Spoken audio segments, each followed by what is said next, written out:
morning, good afternoon, good evening, good day, good welcome, and welcome to our We Review Theory of Anything episode. Episode 45.2 is where we're at. Yay. And we are about to be talking about the 1968 film Planet of the Apes. But before we get there, welcome, Devon, welcome forward. Thank you. Good day.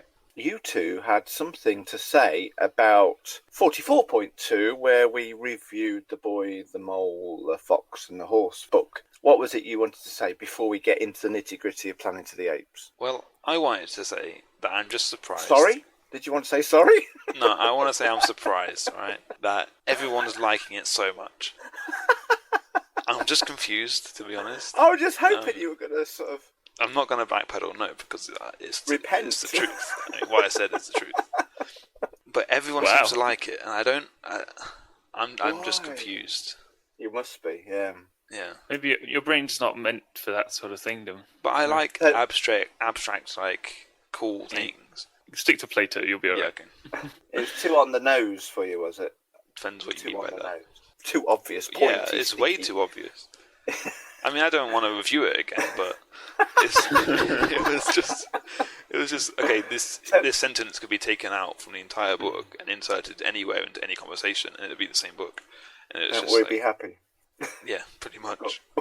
What was your sentence going to be? I don't know, just like we don't care, we love you. That was literally copy pasted over and over again the entire book. So I don't know. I think we've covered this ground, Yeah, haven't we we? have. But Yeah. what I'd like to know, you've come on to this episode saying, why am I the only one who doesn't get it? Who have you spoke to, or how many people have you heard from? Well, there's you guys, anybody? but there's also our producer as well, who seems to love it. Yeah. And I can usually sway her opinion, and I didn't this time, and it's unfortunate. Yeah, I was surprised you fell on my side of the fence, to be honest. Yeah, I was surprised.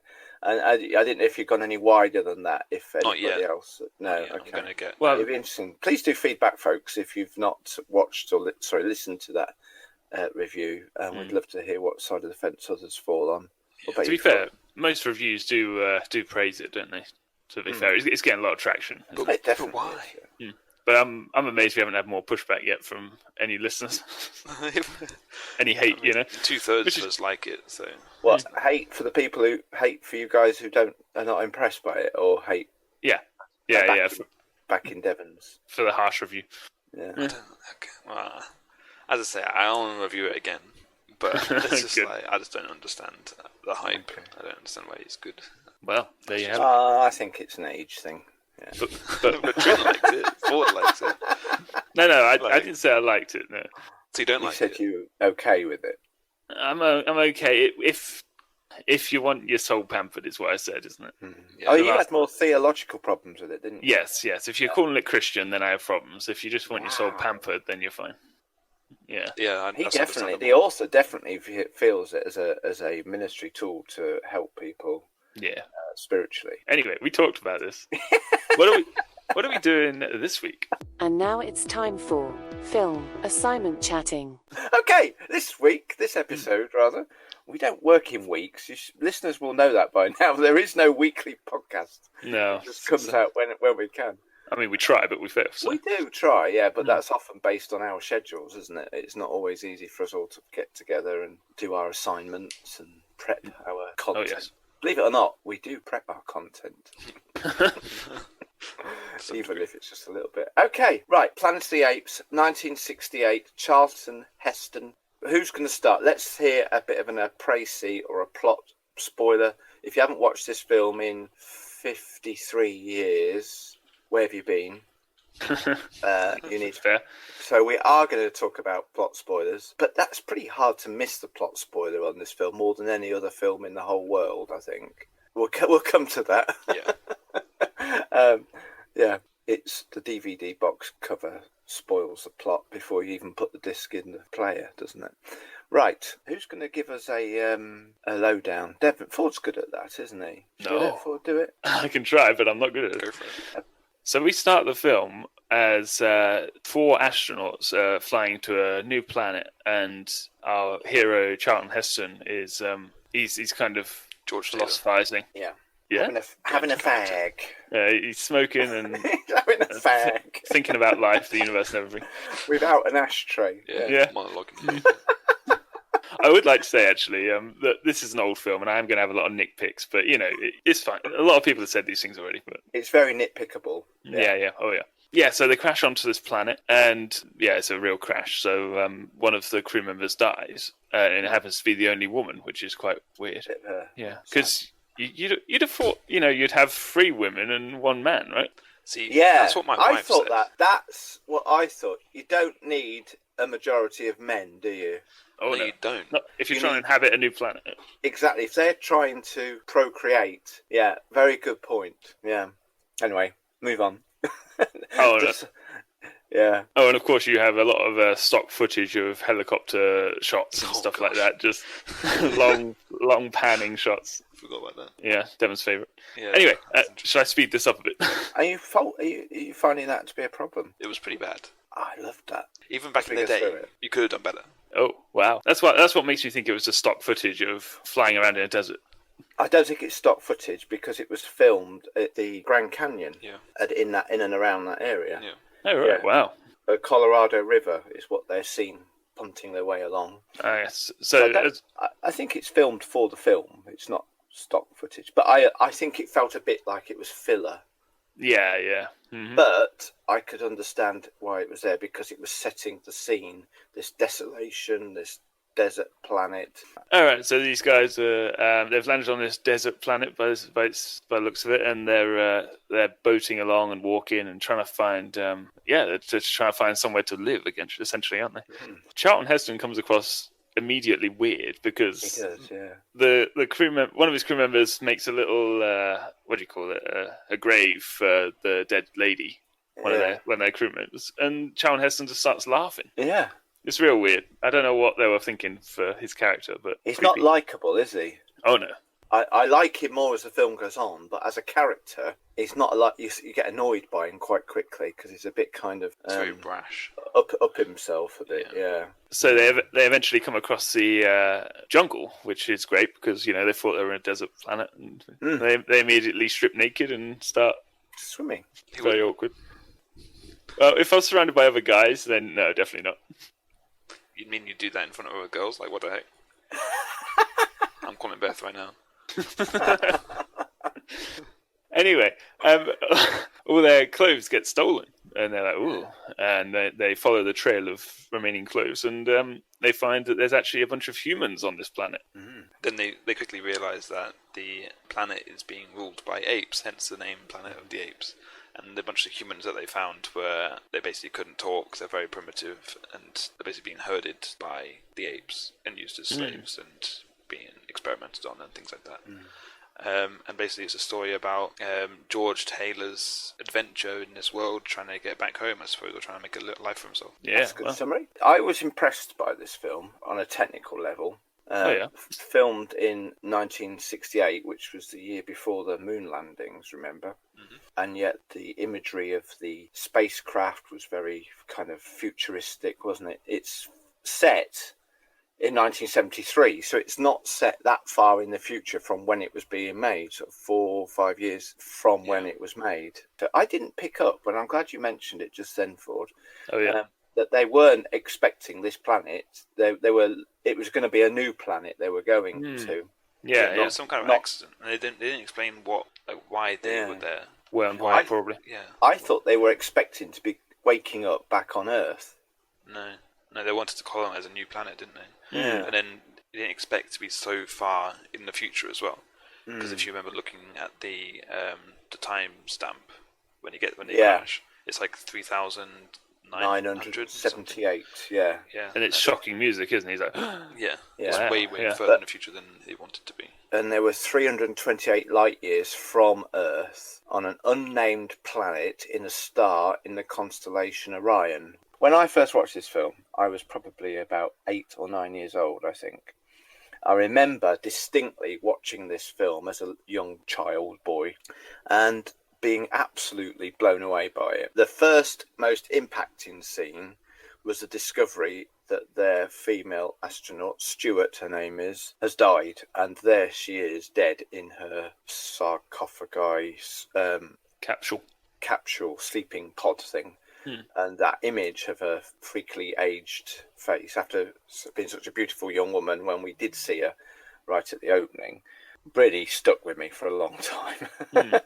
The second thing that stuck with me is the soundtrack, the music, the score of this film. It really did. And that's why I like the long, meandering vista shots after the crash. It took me right way back. I can almost remember being in the lounge at my dad's and my grandparents' home with my brother. The five of us sat watching this film, and it was like I was there again. It just evoked everything it triggered some very strong memories about how this film affected me. That was the first thing, and I think most of that was the music that did that, because the score is just, I think, very, very powerful.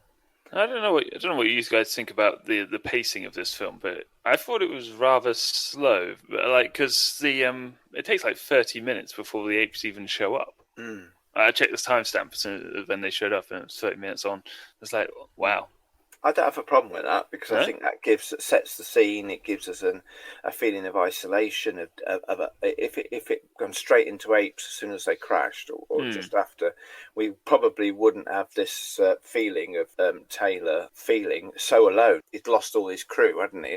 And I think the build-up to that, suddenly realising I'm the only one left, when Landon, I think his name is, the other crew member who's alive but had his brain lobotomized. Was that's a creepy scene. It seems like that stuck with me all these years. So all three of them get captured and separated, and then at some point later on, our main character Charlton, he finds his friend, and it turns out he got injured when they got captured, and they've messed around with his brain. And he's just a husk of a man. It's really weird and creepy. Yeah. I thought so anyway. Yeah. Although if you're on a planet ruled by apes and human are cattle, surely you just play along, right? Like, why is he trying to write in the sand and write on bits of paper and stuff like that? Well, maybe he's trying to convince them that that he's not who they think he is. Could have been a servant. Would you want that? Well, he could escape then, couldn't he? I mean, he's in a cage because he's mucking about like he's a human or whatever. I mean, they were experimenting on them anyway. Even the ones who weren't like misbehaving, they're experimenting on to get them to, I don't know, see if they can change how they are. Which kind of brings me on to a point as well, which is quite a big point, especially if the film was released today, which is of Nova, the woman. Oh, yes. She was basically just used as sex appeal for the entire film. Eye candy. Yeah. She was literally just like, she doesn't speak at all. She doesn't have any influence really on the story. It's just her following Taylor around the entire time. Within the plot, it's so she's given to Charlton Heston as a mate, isn't she? She's never human, but she's from the planet, so she has no intelligence per se. Yeah. And I thought they could have done something with like him teaching her how to talk or how to do stuff. So they had that relationship between what humans used to be and what they can be now, and there is still hope for humans. But they didn't do anything. Like, she's still just walking around with no language or anything, just doing everything that he says. And hardly any clothes on. Yeah. Exactly. I think, actually, although there is more male nudity in this than female nudity. Yes. There's a lot of male nudity in this. Charlton Heston's bum, anyway. I think the character is more important than you're giving credit for, because she is another example of how the apes were viewing humans. We're going to give you a mate, and I think what's the name of the lead scientist, Dr. Zera and Cornelius, were hoping that that these two were going to procreate, as an experiment. So it's all about the switching of the tables, isn't it? I think it's an important message behind the film, is look at how we treat animals. Well, this is something I wanted to talk about, because I thought when I was watching it, this film's about racism, isn't it? It's right? about that as well, I think. Because the book was based the book called Monkey Planet. I haven't read it. It's apparently an anti-war film, but I'm not sure that came across in this one. I felt like it was more talking about race dynamics and stuff. There's some of the race stuff comes over to me with the different types of apes. You know, the white, the intelligent. The orangutans. Orangutans, the orangutans are shown as being and the soldiers and the scientists are the dark-skinned gorillas and, or chimpanzees. So there's something that I'm not sure if I'd wholly go along with that line of thinking, but I've read, in thinking about this film, I've read some comments that do indicate that there's definitely racism afoot in the writing of this story because of skin tones of gorillas and apes. Well, I was thinking more of the dynamic between apes and humans, and the fact that they're used as cattle, but really they're human. They should be given some respect. Yeah, it's a message, I think, of how we treat other creatures, other life. Okay. That's how I perceive it anyway. And experimenting on, examining their behaviours and treating them. Well, it's actually spoken about, isn't it? That the humans are just animals. Yeah. There's another message, isn't there, about anti-religion, pro-science sort of. Yeah, definitely. Which I kind of found a bit off, but I didn't see much of an issue with it really because of the way that they did it. I don't know, because a lot of their religion was quite obviously just rubbish, and you could see that a lot with how they conflicted a lot of things with each other. But the writers are clearly trying to say something about the real world, about real religion. Mm-hmm. I'd assume they're trying to make it like that anyway. I don't know. I just felt like if they are trying to say something, they're trying to put a message across, then it's a bit of a caricature of actual religion. It brings a lot into question, doesn't it, about the science versus faith thing. There's quite a lengthy talk about being the defender of faith, the guardian of a terrible secret, and a dialogue where the man that kills for sport or lust or greed, he is the harbinger of death. These are quotes coming from almost like religious scripture to the gorillas and the apes, rather. Yeah. I just felt like they were making it out as if the religious leaders are anti-knowledge and anti-everything, and they are. Yeah. Yeah, and it's like, if you are trying to say a message about the real world, it's not. Most scientists for the past 300 years have been Christian, pretty strong Christians as well. It feels a bit of a caricature, like I said. But I think his name is the president of the assembly. I think that's the only name he's given, like the main guy. He knows the truth. And the only reason he is suppressing the truth is because Dr. Zaius, I think you're talking about. Yeah. Maybe I'm conflated too. Dr. Maximus and Dr. Zaius were the ones conducting the trial. The one that got kidnapped, basically. At the end, that's when the spiritual elements begin to come more to the fore, I think. Because you can see throughout the entire thing that he doesn't want the truth being publicised. So he's doing that not because he thinks religion is up here and science is down there. He's doing that because he wants to remain at control over humans. He wants to keep his position among the apes and with humans as their servants. So I didn't really relate that to him, being stupid or something, or saying that, science will destroy us, or I don't know. He just wanted to. It's all about control, I think, for him anyway. Because you could see, when George Taylor was writing in the sand at the very beginning, he scribbles it out. You're like, no, he does. Yeah. He knows the truth, but and as soon as that happens, you're like, hang on, why is this? There's a divide here between the scientists and the higher uppers, and it's like, okay, there's some kind of conflict that's going on. That isn't just humans and apes; it's apes and humans. Well, Cornelius already knows that there's something else going on, that there's been suppressed, isn't it? Information about their history that's been suppressed. That humans definitely held a different position in society at one point because he's already discovered the doll that speaks. At the end, there's a line where Dr. Zaius says, just before Taylor and Nova, his girlfriend, disappear off along the beach towards the end, Dr. Zaius says, "You may not like what you find." Yeah. And so that's like a prelude to what's about to happen. Yeah. Do you think he knows? Yeah, I think he must know. Yeah. That's just a fulfillment of all the suspicions that we've seen, isn't it? The doll and everything. Yeah. And then there's a line from the little kid, chimpanzee kid. What's he called? I've forgotten the character's name now. Little kid. Yeah. Yeah, that's his name. Why must knowledge still stand? What about the future? Then Zaius, the orangutan leader, says, I may have just saved it for you by expelling Taylor and Right. Nova. So that's an interesting thought, that he was protecting their future by exiling. Yeah. Okay. I think we've had a fair fist. There's loads of other bits I could mention. We haven't actually said as well, for anyone who hasn't watched it, the big plot twist of this is that the Planet of the Apes is actually the Earth, very far in the future, like 2,000 years in the future.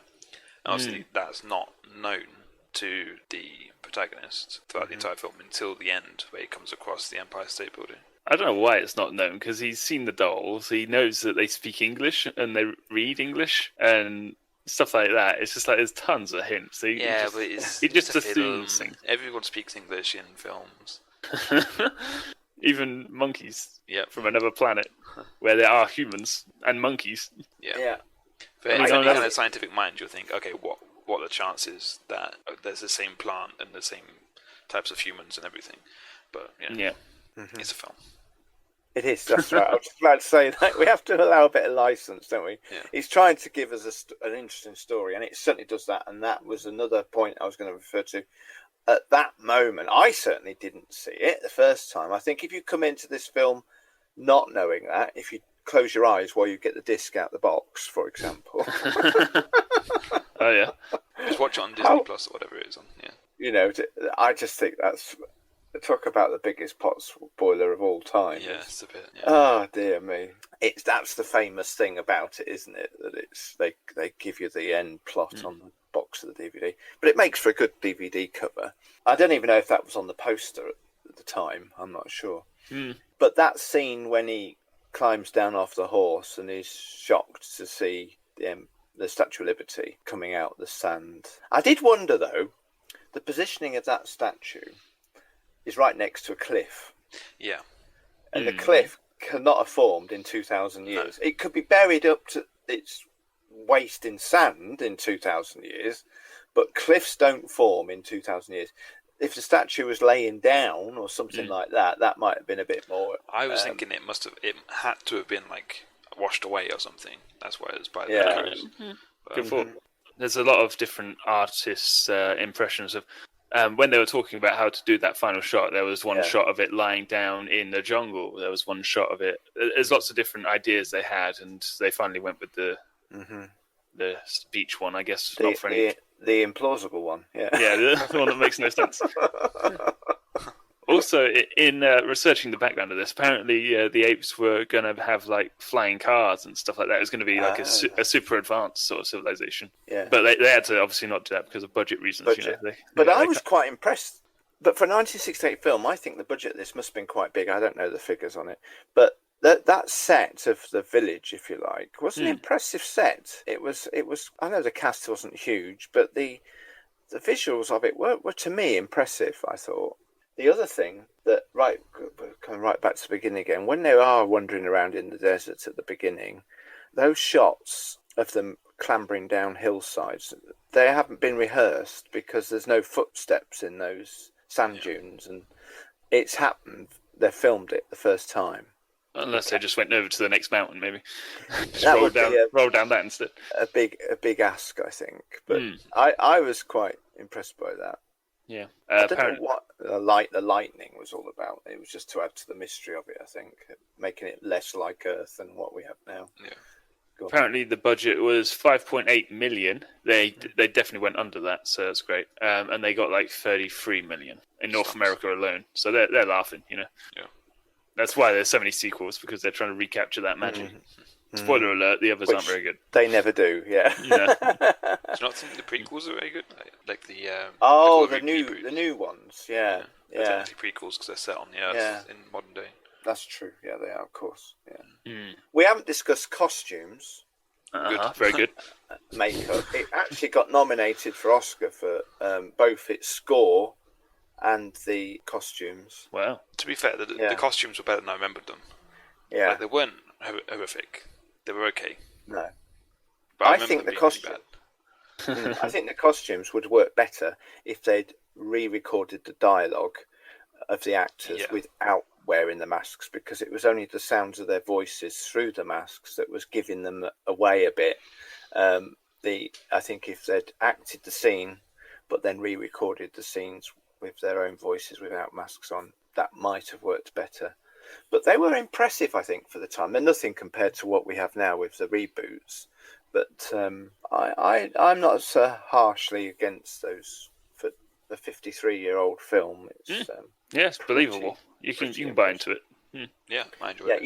You do forget, don't you?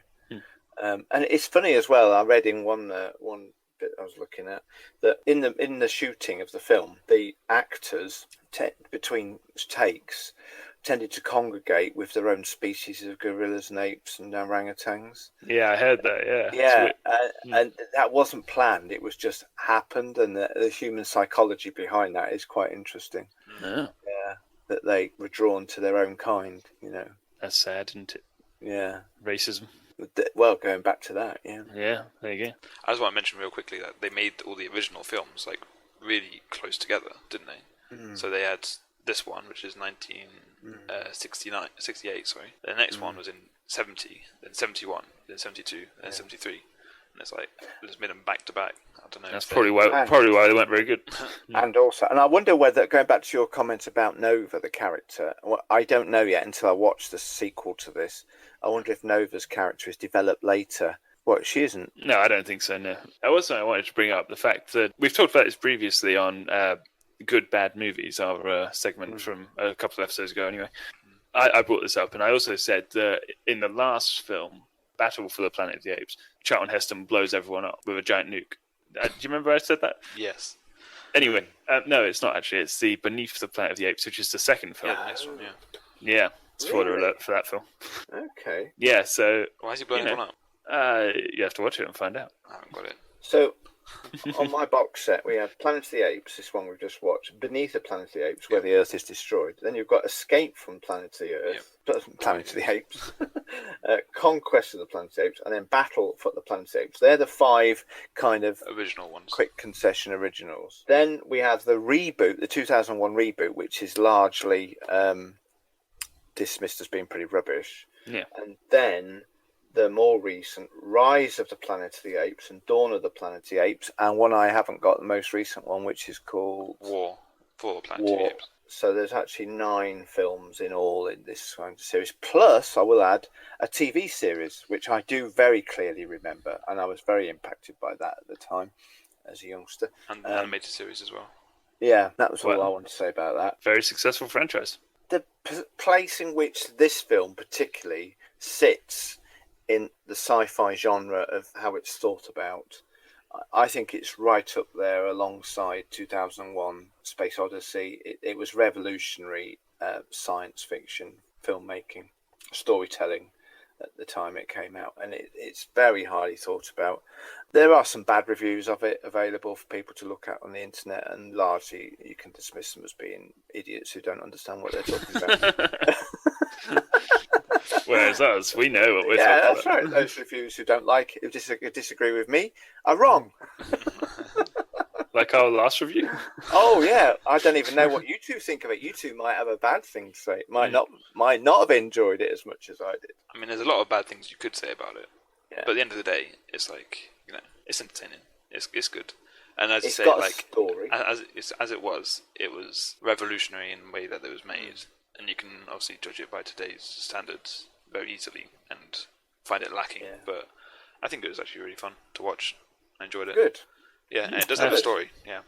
So therefore, Yeah, at least it's got a story. It's better than last time. Yeah. We're getting there. Brutal. It warms my heart to think you did enjoy this film for what it was. You have to put it in its position in history where it was. Yeah. You can't compare it to something with CGI and all that. I mean, we've talked about this before. In some ways, you can compare it. In some ways, you can't. Like you say, with CGI and these costumes, no, you can't really compare. I mean, they did the best with what they had, and actually, they did a really good job. Yeah. But when it comes to story and stuff, there's no excuse for a bad story, in my opinion. And this isn't a bad story. No. So Yeah. The only thing that really grinded me was Nova's story, I think. Yeah. I was just a bit like they could have done more very easily, I think, and made a really cool link there. But yeah, I think they missed out on that. But I mean, it was a good film nonetheless. So.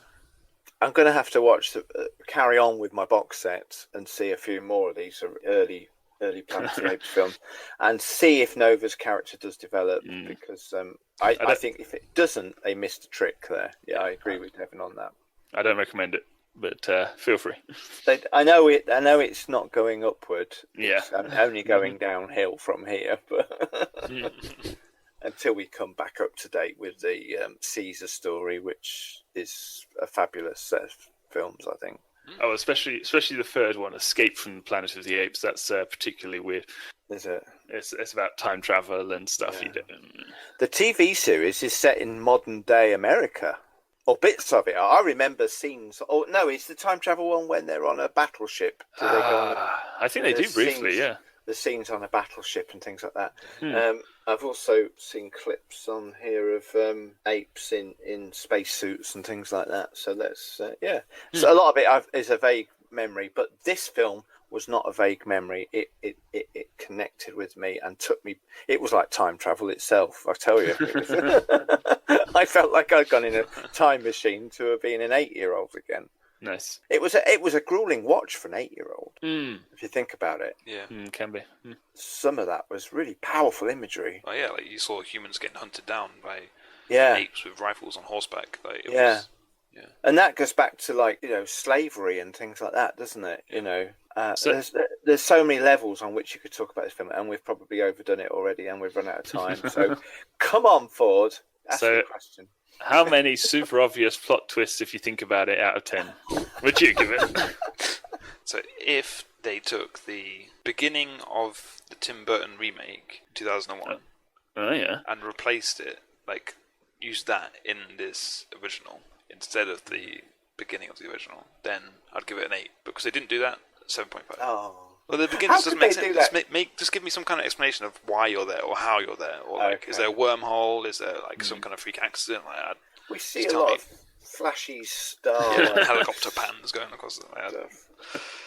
I don't know what's going on, but the ending is so much better than the remake. So yeah, it's just the beginning that I'm like confused. But yeah, I'll give it 7.5.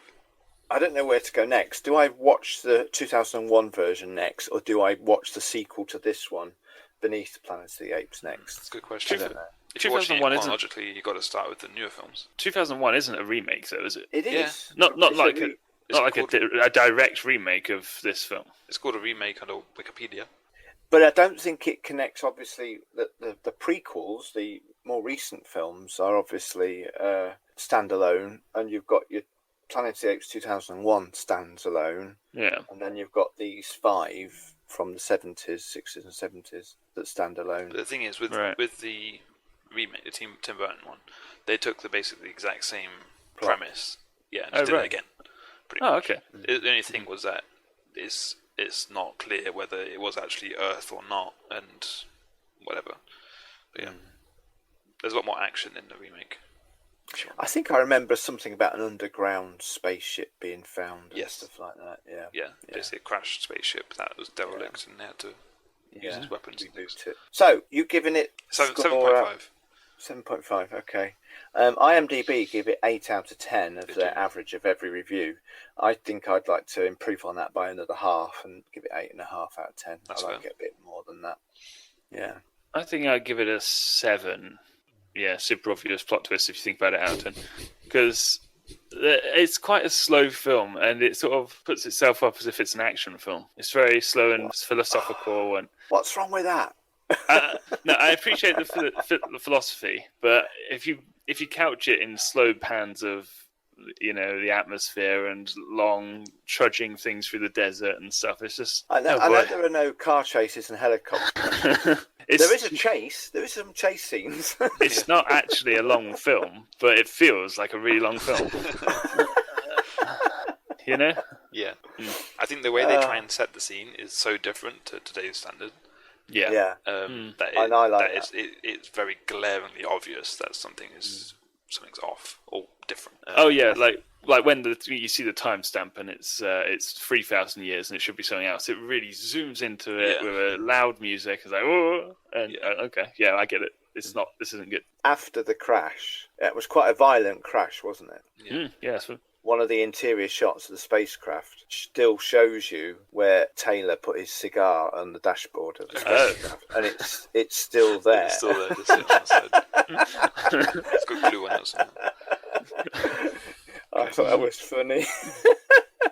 We've just crashed onto this planet. When did they not make spaceships to be watertight? Yeah. It must have been Airtight. airtight. So it's going to be watertight. For it to survive in space. As soon as it hits a lake, and that, oh yeah, I keep thinking of these things. Right. They're so pleased to find that water, aren't they? Yeah. And strip their clothes off and go for a swim. And he said, like, we've only got 8 ounces of water left. And so this whole, but they just crashed in a lake. Yeah, it but that's wasn't a stagnant sea. water, isn't it? It was a lake. Stagnant water is not good for drinking. Oh, okay. But it was good enough to swim in. Yeah. The next time I crash on an alien planet that actually turns out to be Earth, I'll be with you, I think. You know, they've just They could have just paddled. gathered the water and then made like a siphon to be able to, like, I don't know, burn the water or boil the water or something. With the water They've and make just it paddled up drinkable. a river. It Yeah. wasn't that they crashed in the sea. Yeah. Especially because it was really hot, they could have easily made a fire and easily like siphoned it and made drinkable water. But we knew if we're going to start picking plot flaws, we know we've got rich pickings. But They should have taken Bear Grylls with them. That's all we can say. Okay, I think that's going to wrap it up, don't you? Yeah, great. Nice. I'm glad we, on the whole, enjoyed it. Let's set your next assignment and say goodbye. And so, listeners, going forward, we'll have some more review or assignment options for us to look at. What we're doing next, can somebody tell me? Thriller. Oh, wow, we're going to listen to some Michael Jackson music, are we? Yep. Okay, your choices, dear listener, has selected us to review probably the biggest selling album of all time. I know it used to be, I don't know if it still is. Really? Wow. Michael Jackson's Thriller album. Guess I've some Whatever you rules. think of Michael Jackson, we're going to judge it apart from that. Okay. I'm not, but okay. But if you go on the links in the description, you can vote for the next however many assignments you want to by clicking on them. You'll see 3 different options for whether it be a film, a book, some music, or a video game for us to play. And the one that gets the most votes each time we come round to them will be the one that we choose to do. So Sweet. interactive podcasting, that's what we like. Yeah. Okay, guys, that's it. See you in a bit.